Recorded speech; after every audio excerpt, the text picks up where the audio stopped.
Good morning, students. Today we are going to learn about the topic sole proprietorship.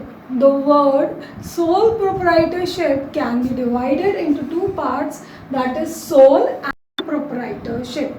The word sole means single and the word proprietor means owner. So as the word suggests that it is a single owner business or the business which is being run by a single owner, or where you will find only one person performing all the business activities, is known as a sole proprietorship business.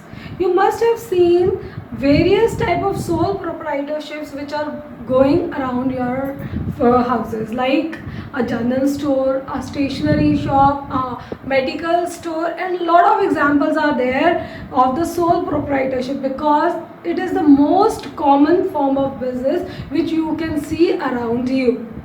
Now we will learn about the features of sole proprietorship. The first feature of sole proprietorship is formation and closure. The formation and closure of a sole proprietorship business is very easy.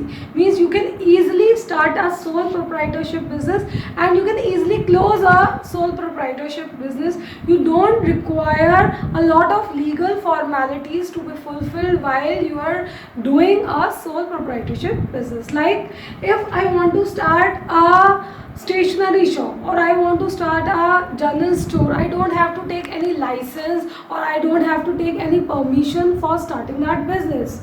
But in some cases of sole proprietorship, we require licensing. Like in case of a medical store, a license is required. In case of a chemical business, you require a license. So in some cases, or you can say very few cases, you require licensing. But in many cases, or you can say all the forms of your sole proprietor, in all kinds of sole proprietorship, you don't require any legal formalities to be fulfilled. Same is the case at the time of closure. A decision made by a sole proprietor of closing the business, at that time only he can close that business. Means he don't require any legal formality to be fulfilled, or he don't require any permission from anyone to be taken for closing his business. Now we move to the second point, that is liability. Now first of all, let's understand the meaning of word liability. Liability means the money which is to be paid back by the owner or the businessman. Like he has taken a bank loan, he has to pay it back. If he has taken money from supplier, or we can say product from supplier, at that time also he has to pay that money back. He has to pay money on the credit which he has taken for the product he has purchased. So that is also a liability for a sole proprietor.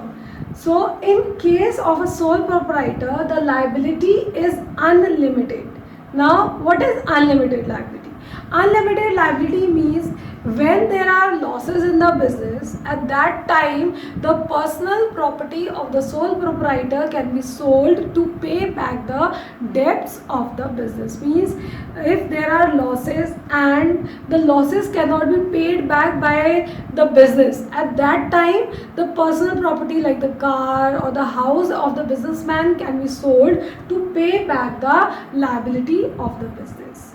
Now the third feature is sole risk bearer and profit receiver. Means as I had told you that this is a business where you will find only one businessman, only one owner. So in this case he is the one who is bearing all the risk. Means any risk, any loss which will arise in the business, he will be the only one who has to bear all the loss. All the risk will be for him only, all the loss will be faced by him only. In the same way, if there is going to be profit in the business, he is the only one who will receive all the profit. He don't have to share the profit with anyone. All the profit will come in hand only, in his hand only. He will be the only receiver of the profit of the business. Now the fourth feature of sole proprietor is one man control. One man control means the control of the business is in the hands of single owner only or the businessman only. All the decisions which are related to the business will be taken by the sole owner only or the sole proprietor only. He don't have to consult with anyone about the decisions of the business. He will independently take all the decision about the business, whether the decisions are related with the purchase or the decisions are related with the sales. Anything, any decision which is required to be taken for the business will be taken by that single businessman only. Now the fifth feature of sole proprietorship is no separate entity.